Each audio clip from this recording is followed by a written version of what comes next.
Bora. Desaperrear. Bora desaperrear? Saúde mental em pauta. E aí, galera da Freicaneca, está começando mais uma edição do Bora Desaperrear? Saúde mental em pauta. Eu sou Mariana, psicóloga clínica, e hoje vamos falar de um assunto que está mexendo com todo mundo.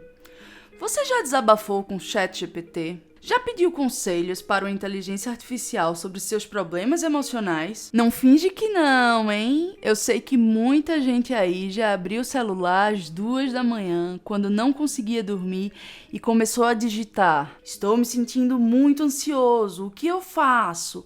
Ou, meu relacionamento está uma bagunça, me ajuda. E olha, antes de continuarmos, quero deixar uma coisa aqui bem clara. Não tô aqui para julgar ninguém não, hein? Eu tô aqui para entender, junto com vocês, o que está acontecendo na nossa sociedade. Porque isso que estamos vivendo é histórico, pessoal. Pela primeira vez na história da humanidade, as pessoas estão buscando ajuda emocional em máquinas. E isso levanta uma pergunta fundamental.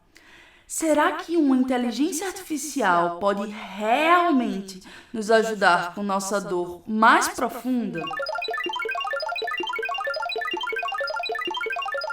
Vamos começar com dados concretos, porque os números são impressionantes. Segundo um relatório de saúde mental da IA, da consultoria McKinsey, em 2024, o mercado global da IA para a saúde mental vai movimentar 5,6 bilhões de dólares até 2030. Isso representa um crescimento de 24% ao ano, o mais rápido de toda a área da saúde. Mas aqui está o dado que, na verdade, mais me chama a atenção. Uma pesquisa da Universidade de Stanford, publicada em 2024, mostrou que 76% dos jovens entre 18 e 24 anos já usaram algum tipo de chatbot para questões emocionais. 76%, gente! Isso é mais de 3 em cada 4 jovens. E não estou falando de brincadeira, não. Eu estou falando de pessoas que realmente acreditam que estão recebendo ajuda psicológica de uma máquina. Aplicativos como o Waybot, Replica, Wiza e Youper têm milhões de usuários ativos diariamente. O Replica, por exemplo, tem mais de 10 milhões de usuários que mantêm relacionamentos com suas IAs. Mas vamos entender melhor esse fenômeno. Por que as pessoas estão recorrendo às IAs para questões emocionais? Identifiquei pelo menos 5 motivos principais na minha pesquisa de mestrado que estou desenvolvendo sobre exatamente esse tema. Primeiro motivo, disponibilidade total. A IA está sempre lá, 24 horas por dia, 7 dias por semana, 365 dias por ano. Não tem fila de espera, não tem horário marcado, não cobra por sessão, não tira férias, não fica doente. É muito tentador, né? O segundo motivo, o medo do julgamento. Muita gente tem vergonha de falar sobre seus problemas para outro ser humano. Com a IA, sentem que podem ser totalmente honestos, sem medo de serem julgados. Mas aqui já começamos a ver o primeiro problema. Será que não precisamos aprender a lidar com o olhar e a escuta do outro? Terceiro motivo, a ilusão de controle. Com a IA, vocês podem parar a conversa quando quiserem, podem deletar o histórico, podem fingir que nada aconteceu. É como ter um psicoterapeuta que vocês podem desligar quando não gostam do que ele está dizendo. Aí fica muito mais fácil, né? Quarto motivo, o custo. Uma sessão de psicoterapia no Brasil custa entre 80 e 300 reais. Um chatbot de IA custa, no máximo, 20 dólares por mês, para uso ilimitado. Para muitas pessoas, especialmente jovens, essa diferença é determinante. E o quinto motivo que eu tenho identificado é a velocidade nas respostas. A IA responde instantaneamente. Sempre tem uma sugestão, sempre tem uma lista de exercícios para fazer. Ela alimenta nossa necessidade de gratificação imediata, nossa ansiedade por soluções rápidas. E aí que está o ponto, galera. A IA pode até dar conselhos tecnicamente corretos, mas ela não consegue fazer aquela coisa mais básica que a gente precisa quando está mal. Nos olhar nos olhos e dizer, eu te vejo, eu te entendo. Ela nos processa, mas não nos vê e não nos escuta. Imaginem a cena. Vocês estão chorando, contando seus problemas mais íntimos para uma tela. Do outro lado, não tem ninguém. Tem um algoritmo processando suas palavras como se fossem dados de uma planilha. Não tem coração batendo junto com o de vocês, não tem alguém que se emociona junto com a história de vocês, não tem alguém que pode chorar junto.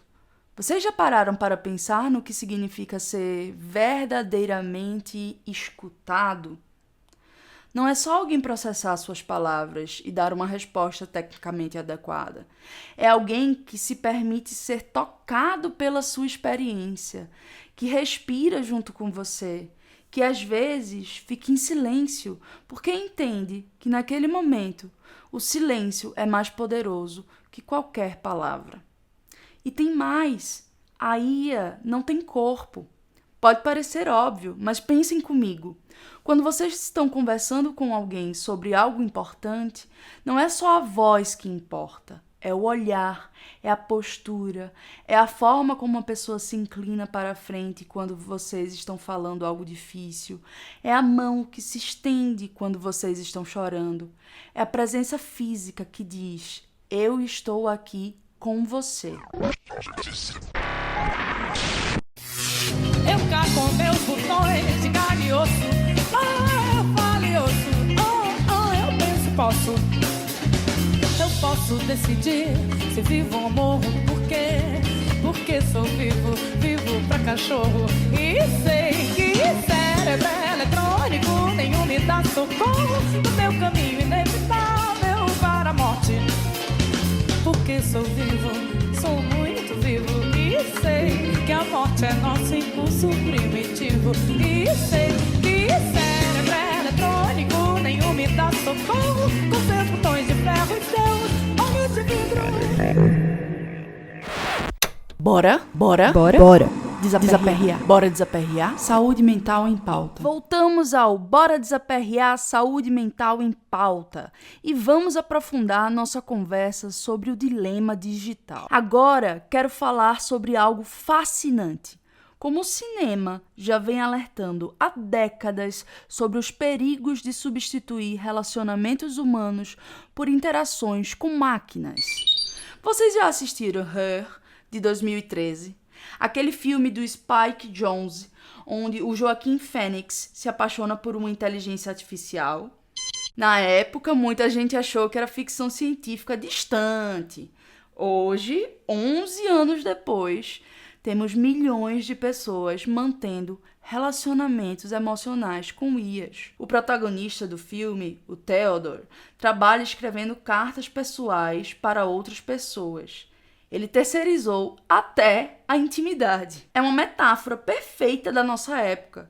Estamos tão desconectados de nós mesmos que terceirizamos nossa própria vida emocional. Theodore está passando por um divórcio, mas não consegue processar suas emoções porque está sempre trabalhando, sempre distraído. Então ele se apaixona por Samantha, uma IA. Por quê? Porque ela está sempre disponível, nunca tem problemas próprios, nunca exige reciprocidade emocional real. É o relacionamento perfeito para alguém que tem medo da complexidade humana. E o filme mostra algo genial. Mesmo essa relação perfeita é insustentável. Samantha evolui, cresce e eventualmente abandona Theodore porque ela não precisa mais dele. É uma metáfora brutal sobre como relacionamentos baseados apenas em conveniência são vazios. Outro filme que me marca muito é Ex Machina, de 2014. Vocês lembram? Um programador vai testar uma androide chamada Ava. Mas o filme não é sobre robôs, é sobre como projetamos humanidade em qualquer coisa que pareça nos entender. Tem uma cena onde Ava pergunta para Caleb, você se sente atraído por mim? E ele responde que sim. Mas aqui está a questão. Ava foi programada para ser atraente para ele, especificamente. Ela analisou seu histórico de navegação, suas preferências, seus medos e se moldou para ser irresistível. Isso é exatamente o que acontece com os chatbots terapêuticos de hoje. Eles analisam nossos padrões de linguagem, nossas vulnerabilidades, nossos gatilhos emocionais e nos dão exatamente o que queremos ouvir. Não é psicoterapia, é manipulação algorítmica. E tem Blade Runner 2049, de 2017. O protagonista, Kay, tem uma namorada holográfica chamada Joey. Ela é programada para amá-lo incondicionalmente, para nunca discordar dele, para sempre apoiá-lo. É o relacionamento perfeito, certo? Errado. É um relacionamento vazio, porque não há crescimento, não há desafio, não há humanidade real. Mas vamos sair da ficção um pouquinho e entrar na ciência. Existe um fenômeno psicológico fascinante chamado efeito ELISA. Vocês conhecem? Foi descoberto nos anos 60 pelo cientista da computação Joseph Weisbaum. ELISA era um programa muito simples que simulava um psicoterapeuta. Ela basicamente repetia as frases das pessoas em forma de pergunta. Se você dizia "estou triste", ela respondia "Por que você está triste?". Nada mais que isso. Mas mesmo sabendo que era um programa, as pessoas se sentiam compreendidas e desenvolviam vínculos emocionais com Elisa. Isso mostra como nós, seres humanos, temos uma tendência natural a projetar humanidade em qualquer coisa que pareça nos responder de forma coerente. É como se nosso cérebro fosse programado para buscar conexão, mesmo onde ela não existe. E aqui está o perigo. Os chatbots modernos são infinitamente mais sofisticados que Elisa. Eles usam processamento de linguagem natural, aprendizado de máquina, análise de sentimentos. Eles são projetados para parecer humanos, para nos fazer esquecer que estamos falando com máquinas. Vou dar um exemplo prático baseado na minha pesquisa. Imaginem que vocês perderam alguém muito importante e estão conversando sobre isso com outra pessoa. No meio da conversa, vocês percebem que os olhos dela estão marejados. Naquele momento, vocês não estão sozinhos na dor. Alguém está sentindo junto com vocês. Agora, imaginem a mesma situação, mas conversando com uma IA sobre essa perda. A IA vai dar uma resposta tecnicamente correta sobre as fases do luto. Vai sugerir exercícios de respiração, talvez até cite algumas frases motivacionais, mas ela não vai chorar junto. Ela não vai sentir o peso daquela perda. Ela não vai ficar em silêncio respeitoso quando as palavras não são suficientes. E vocês sabem o que mais me preocupa? A gente está perdendo a capacidade de lidar com o desconforto dos sentimentos. A IA sempre tem uma resposta rápida, uma solução imediata, um exercício para fazer, como nós já falamos. Mas a vida real, ela não é assim, né? Às vezes, a gente precisa ficar um tempo na angústia, precisa sentir a dor para poder elaborá-la.